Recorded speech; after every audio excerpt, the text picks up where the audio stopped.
In wrestling, there's some returns that don't turn out the way you'd hope they would. Some of these are major stars and some of these are talent you knew weren't going to make an impact just based on their previous runs. The Ultimate Warrior turned out to be a mega success for the WWF in the late 80s and early 90s. The Warrior captured the perfect character in that era of the WWF, a larger-than-life character that can overcome any challenge in front of him with efficiency. The Warrior was captivating to fans across the world and in turn became a household name. It was Hogan, Savage, Andre, and the Warrior.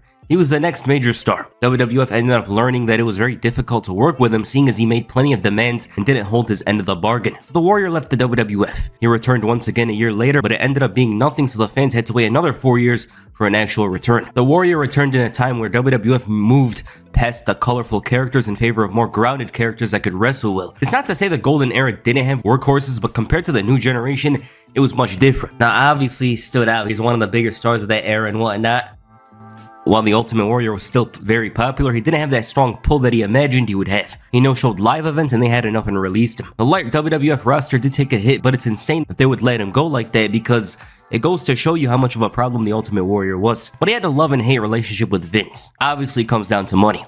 WCW wasn't calling, and a year later after the Montreal Screwjob, WWF sent him a formal offer, and the offer was very good. This was a weird thing to learn because the Warrior just doesn't fit the Attitude Era. He didn't change much, which is funny, seeing as all his fellow wrestlers in that era, such as Hogan, Savage, Hennig, transferred and were more in line with the year of 1997. But a huge offer from WCW led to the Ultimate Warrior deciding to walk out of his home and entertain the fans, although that in itself is debatable. He got paid a lot of money for a short run. Apparently he got $500K from that amazing run that left the fans salivating for more mirror sights and fireballs. The Warrior initially was a ratings draw for WCW. It worked out well on paper in the beginning, but then it was more obvious that his story in WCW was to put over Hulk Hogan. Their feud was horrible and the build was garbage, all for a rematch from WrestleMania 6, a match that was barely good because of how hard they had to work to make things align. There was money in the Ultimate Warrior, but that's more of an idea rather than reality. Their match at Halloween Havoc was one of the worst of its era, seeing as it was dragged out. Warrior couldn't wrestle his way out of a rope, Horace Hogan being the deciding factor, and a fireball. It's a comedy and WCW had enough of the Warrior. He did what he was utilized for, and that was to put over Hogan. That was it. Eric Bischoff claims he got $500K for this whole thing, which is insane, but I wouldn't be shocked if they offered him more and didn't say out of embarrassment. Now, while Warrior was a draw, it was necessary to change things up. It was a new era and a new time to show attitude. But while the Warrior didn't care much about fitting in this new era, the British Bulldog tried. Now, the Bulldog was half the talent that he was years earlier, a fine specimen that combined size, speed, and strength, but it seemed like time was passing him. He was developing a bad drug habit, and to make matters worse, he suffered a rough injury, and WCW in April of 1999 decided to release him while he was sitting in the hospital. One of the most classless things you'll hear about in this video. He was considered retired due to his injuries, and here WCW decided to do the good old FedEx method. In the hospital's good family friend Owen Hart visited him. This conversation sparked inspiration and motivation for Davey Boy because he talked about the potential of them teaming up again in the WWF. Owen assured him that he would try and get him a job in the WWF on the chance that he recovers. Unfortunately, Owen died the following month, but there was the opportunity for Davey Boy. Owen's death was tragic and one of, if not the darkest things that ever happened in a wrestling ring. It was a bad time for the Hart family altogether. Davey Boy in particular was held by string and tape, and he was in a horrible condition. The worst condition up to this point in his career, and that shouldn't be understated at all. He returned and wore jeans to the ring, and we're just gonna say, the British Bulldog looked a bit out of place in the WWF initially, but then he started being the sleazy and dirty heel. The issue was that he was unable to actually wrestle well. It was beyond his prime, and the return was so bad because the stories themselves weren't that good and the Bulldog was all over the place. Plus, that feud with Rock showed just how far the Great One was ahead of most of the roster at the time. The Bulldog was smoking crack and other things, shooting up stuff in his arm and going through a divorce while at the same time having the worst performances of his career. The Bulldog wasn't in a good place in his career. He won the European Championship, the Hardcore Championship, but even then there's nothing of substance from this WWF run. Now, this is not a run in itself, just want to mention that. It's similar to another part of this video where I mentioned just the return itself. Fresh off a great run in TNA, a run that saw Christian capture 2 TNA World Championships, or at the time the NWA World Championships, he felt reestablished and felt like he was ready to come back to the WWE. There was a lot of big plans in motion for Christian upon his return. One of them involved a feud with Jeff Hardy going into WrestleMania 25.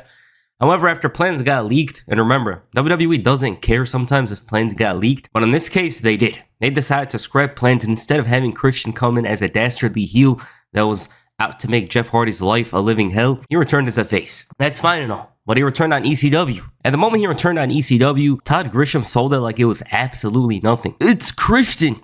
Yeah, as if this guy didn't go reestablishing himself, working hard, And in addition, kind of made Christian seem like a random. You know, it's like, oh, it's Christian, as if he was here last week or 2 weeks ago or whatever. They sold it like it was nothing. He did have a good promo afterwards, making fun of Jack Swagger and all, but this return didn't set up Christian very well. He did good for himself that year, was one of the best in-ring performers in the entire WWE, but it's unfortunate that people look at this return moment a lot more than they do for his ECW run. Also, apparently the boss told Todd Grisham to not react like that. He really had it out for him. It's so weird, he had it out for him, the blue dot thing, but at the same time, he pushed him later on. It's a very confusing thing. I just never understood it. A former member of the exciting Too Cool, a team that brought joy and excitement in the later days of the Attitude Era, Grandmaster Sexay. Brian Christopher's career didn't go the way everyone expected, but he was still an important part of Too Cool. But looking at his return in 2011, you wouldn't feel such a thing. This return is one of the most embarrassing and saddest things I'll ever see, and a part of that is because of the PG crowd. Now at the time, the fans didn't know anything from the years before 2007. It was just John Cena, Rey Mysterio, that's all they knew. And while Too Cool was a notable part of the later days of the Attitude Era, a lot of these fans didn't know who somebody like Mr. Kennedy was. So what makes you think they'll know Brian Christopher? And they didn't even use his ring name as well. It's a very sad situation on a personal level because this guy was a former tag team champion and he came out to crickets as a small part of the Cole and Lawler story. Very often WWE brings back an old name and sometimes they're in a much better position when compared to their previous run. A-Train left WWE and found a place in Japan. He wrestled in All Japan Pro Wrestling and most importantly New Japan Pro Wrestling as Giant Bernard. This was around the time that New Japan was rediscovering its identity, and similarly for A-Train, that was the same story. He did well for himself and was IWGP Tag Team Champion on 2 occasions, one with Tomko and the other with Carl Anderson. The partnership with Anderson was highly praised and considered one of the best tag teams of 2011, but it was time for him to come back to the place he made a name for himself. WWE. Now everything about this return wasn't well thought out. Tenzan in some ways could have worked as an upper mid-card heel, very similar to how he was as A-Train, and the gimmick was too far away from who he was, and upon his debut, he came out as a strong representative of Japanese culture. Goes by the name of Tenzan. While sometimes it's good to change it up, he would have been better off as A-Train but more mature and having experienced Japanese wrestling and learned more. Instead, he comes out, gets made fun of by the fans and called Albert. His attire looked like a diaper. It was different to what he was in New Japan. Obviously, you don't expect him to be some main eventer, but I think that Tenzan's return wasn't set up to the best of its ability. He did beat John Cena at one point, of course CM Punk, but I don't remember him wrestling on pay-per-view. Best of all, no matter how hard they tried, he was still going to be Albert at the end of the day. Somebody like Bray Wyatt had this issue a year later, but he fixed it immediately and made husky hairs a relic of the past. This guy, on the other hand, this guy lost clean to 2012 Tyson Kidd after only 3 months too. You know how bankrupt you have to be to lose to this version of Tyson Kidd? WWE didn't set him up great, but sometimes the talent doesn't have it in them to be extraordinary. I will say though that 10-side dancing with Brodus Clay was the start of an old meme. I remember back then any dominant heel debuting would come with worries from fans about John Cena burying them, and 3 months later, they'll be dancing. His poor manager Sakamoto was getting beat up weekly for any small inconvenience, even if he wasn't to blame, which was 90% of the time. And I think Tenzan should have realized that no matter how many repackages he had, he was still Albert, and that obviously meant losses should come natural too. Even if it was to Tyson Kidd, it's like the roster collectively realized, hey, this is Albert, and judging by the past, not many were scared of Albert on the roster, but seriously, it's crazy how this man went from John Cena and CM Punk to being under Santino Marella in the pecking order. John Cena's United States Championship run in 2015 was a breath of fresh air. It was a massive change for Cena and enhanced his legacy. It wasn't just about a springboard stunner and a code red, but Cena showed he could keep up with the younger talent. I think Cena was a strong influence in bringing that famous WWE style to prominence. The matches where they'd go all out. Cena, Cesaro, Rollins, Ziggler, Bryan, and I was hooked with the action. You can't tell me that the in-ring action of 2010 is the same as 2015. 2015 was probably the best TV match here in a long time. So you see a run like this for John Cena and wonder, who's gonna end it? The run was great, but somebody's gotta end it. And they did.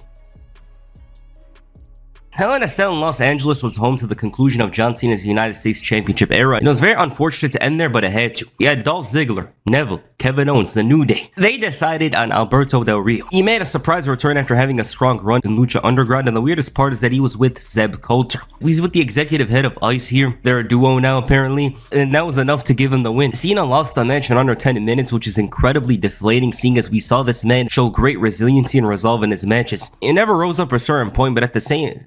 Alright, that sounded weird. The match never rose up a certain point, but at the same time, it showed that Del Rio was a massive threat. To take out Cena like that showed that he was efficient, and contrary to popular belief, this decision wasn't hated as much as it is now. Some people actually liked it a lot, and he had a great reaction upon his return. But if you ask me, I would rather see Ziggler or one of the New Day win it here, seeing as Cena fought against them multiple times in the weeks leading up to Hell in a Cell. Hell, I'll even take Cesaro. But if Del Rio's champion, surely WWE does their best to make good on him. He was one of the biggest Mexican stars and one of the bigger stars outside of WWE, and he came in here beating John Cena with ease. Well, about that, the Del Rio superstar shine lasted as long as Sin Cara's push. The guy that beat John Cena was a thing of the past after only a week, and he became a regular US champion. There was no follow-up, and the match quality along with the title's prestige decreased tremendously. The US title suffered in 2008, and you'd look crazy if you mentioned the last champion was John Cena. You mean the 15-time champion? Him holding this piece of gold? You could say Del Rio winning was the problem, but an even bigger problem was the belt going nowhere. This is gonna sound a bit crazy, but I think whoever Cena lost to should also have been a candidate for the world title as well. Not just the US Championship. Del Rio held the gold, had forgettable performances, was outshined by Ambrose, Owens, Ziggler, Neville, and Cesaro, and in addition, for all that good work you'd hear about from Lucha Underground and AAA, it was nowhere to be found. Guess it's hidden with my $1 million somewhere. This guy was a part of this League of Nations, and the League of Nations is a great concept. It almost feels like the wrestling equivalent of the UEFA Champions League. Many greats from many countries, all under one umbrella. But after Roman was done with them, they were the wrestling version of the Conference League. He beat them so bad, they were practically a G League faction. If I had to guess, they wrestled on main event. Del Rio was in limbo, as were the rest of them in the faction. The only person who would consider them a threat is a toddler. They saw the lights more than the sun. Winning was a foreign concept to them. We could go on and on with the League of Nations. They didn't have a good diplomatic relationship with winning, but at the end of the day, Alberto Del Rio's run was done. He did nothing of note. At one point, he was drafted to the SmackDown brand and main evented his final match, which was before SummerSlam, and he ended up disappearing. I just despise that John Cena one. Even if it was Stardust or Jimmy Uso, ride out the run and then assess the results. No, we're gonna have Cena lose and do nothing of note with the winner of that match.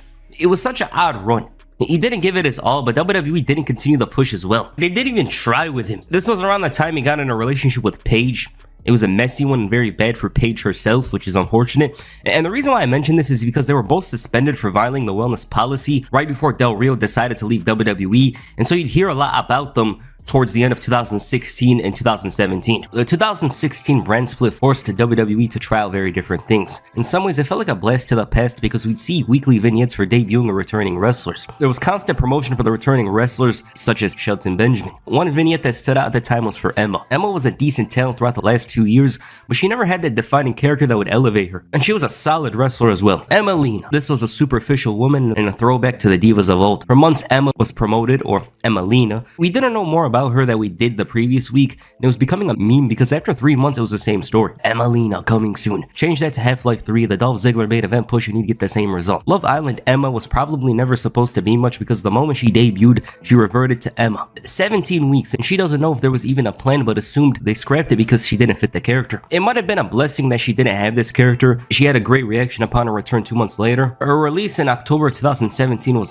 strange, seeing as she had a very competitive match with Asuka, who was undefeated and fresh on the main roster. The release is still very questionable, seeing as she remained around long after the Emmalina thing. And honestly, that thing suited Lana and Mandy Rose way more than Emma. It's an unfortunate turn of events. A returning icon like Daniel Bryan would be of great value for any wrestling company out there. His return seemed like destiny after the end of 2017. He was coming back regardless of any rejection from WWE, even if it meant he'd wrestle on the indie circuit or in New Japan Pro Wrestling. They caved in and Bryan was back. It was a great moment and it seemed like he was gonna fly high again, and naturally, you'd expect the familiar hand to lead him back to form, not Big Cass. Not long ago, the team of Enzo and Cass seemed destined for greatness. Both men complemented each other and hid each other's shortcomings. Big Cass's singles run wasn't off to the best start because of a torn ACL. He returned and found himself in a big feud, the first feud with Daniel Bryan. Now, you don't expect something like this, but they thought highly of Big Cass. At the time, he didn't have the best reputation in the locker room, not to mention he didn't have much leeway like Enzo, because Enzo was one of, if not the most charismatic star on the roster at the time. There wasn't many names that were above him on the pecking order when it comes to charisma. Cass's return had a rough start after he went off script and beat a little Daniel Bryan. He did this after they told him that he can't do the very same thing, so he disobeyed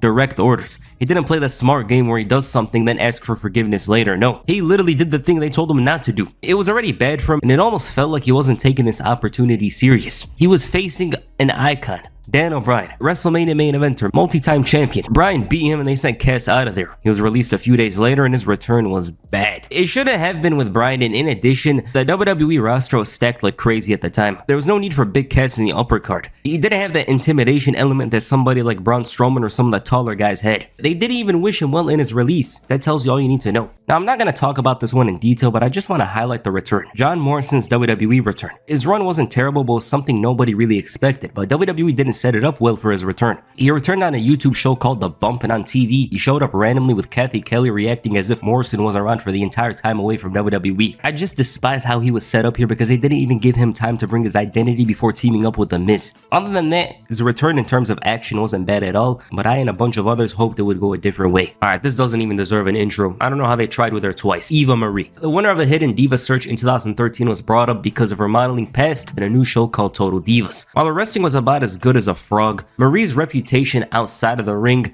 allowed for her to generate crazy heat. When I'm talking about reputation, it's the way she entered the world of wrestling, not necessarily about her character. She entered as a model and a reality TV star. Her first run was full of nothing. It served no purpose, but I know a couple of people that garnered 1 million views on a video with this thumbnail, so maybe it was a good $8,000 earned or something, maybe more. She left WWE in a time where you needed more than the look and returned in a time where it was much more important than ever. Marie in 2021 WWE is like placing Ultimate Warrior in 2003 WWE, and one thing that we learned from her first run is that a 3-year-old could swim better than she could wrestle. And that's not saying much. She would have been better served being not a manager, but she would have been better served being an interviewer, and initially, she was supposed to return as a manager for Doudrop, Piper Niven's once hated name. And the issue with Eva Marie to me is that if you're looking at that time period's perspective, there's Mandy Rose, who looks like 2016 AJ Styles next to her. The character isn't really needed for Eva Marie in particular. We will say Eva Marie will definitely get NBA players turning their heads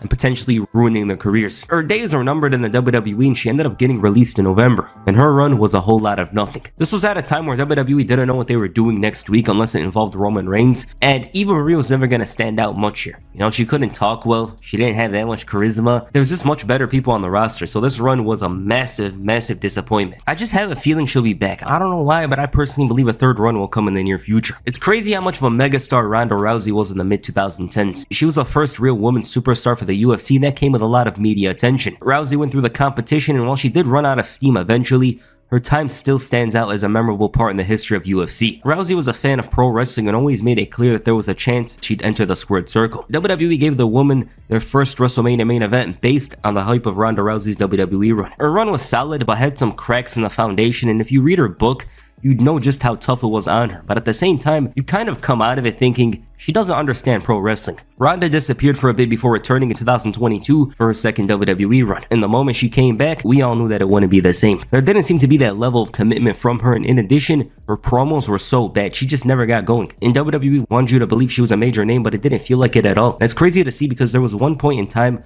where Ronda Rousey was this huge name in the world of entertainment. It was nothing close to her first run. Her first run wasn't this amazing thing, but it's like Bryan Danielson's return to the ring compared to the second run. She held the title twice and nobody remembers these runs, and it was so boring to the point where I was actually happy to see Charlotte unlock her title shot card and beat her in a minute. That tells you something. Then the partnership with Shayna Baszler was boring, and their feud afterwards was nothing of note. Ronda's last match in WWE was sad to watch because you take away the previous success she had and you're left with a boring wrestler who didn't offer much. I just believe that for as much success that Ronda had in the past, she just never went all out with wrestling, and that's the issue. A lot of people tend to look at wrestling like an easy thing, but it isn't. And Ronda isn't Gable Steveson, but I personally believe that if she took this a lot more serious, she could have done something great. Shane McMahon was a name that many hoped would return to WWE. It would be a natural return seeing as he had a lot of memorable moments there, and his father obviously runs the place. His 2016 return was a way of combating an injury-plagued roster, and initially it was entertaining. It was good to see him. I think he overstayed his welcome after his heel run. That heel run was all over the place, and while there was parts of it that were funny or notable, I was good off Shane McMahon for a bit. Speaking for myself, of course. He returned 2 years later in this strange feud with Braun Strowman where he was making fun of him for being big and stupid, and Shane had some weird and awkward moments that we still don't know much about. But I wanted to highlight 2022 and 23. He returned for the 2022 Royal Rumble, and this Rumble is a notorious one. It was the Rumble that was considered by many, including me, to be very boring. He returns, has a moment in the match and goes out. And then the next day, we hear stories about him having an ego trip and wanting the match centered around him. There might be some truth in this, seeing as Shane was supposed to feature in the WrestleMania stories at the time. Apparently, he was changing up a lot in the match plans, and far too much for Bad Bunny to understand. And it might be annoying for a regular wrestler, but for a celebrity, changing things like that on the fly is like asking them to code an app. They didn't care about keeping him around as a top talent. He was shunned and exiled from the family, even though the rumors going around was Shane facing Seth Rollins for WrestleMania 38. This makes a lot of sense to me, seeing as Rollins was left without an opponent. Shane is the most obvious person if you look at it from this time period. That never happened. He was gone, and it's funny because you never heard stories about him having a big ego. To this very day, I still doubt this story, but apparently it's true. It just doesn't sound right. Fast forward a year later, WrestleMania 39. Shane comes in for a surprise match and ends up tearing his quad, and anything he touched after 2019 was cursed. Alright, so that does it with worst or bad returns. This video was originally like 12 minutes, but I expanded it because you guys like the longer videos. Alright, what do you guys think of these returns? Please comment down below, and that's for this video. Make sure you hit the cross arm breaker on the like button, or perhaps the big boot on the subscribe button. Peace. I'm out.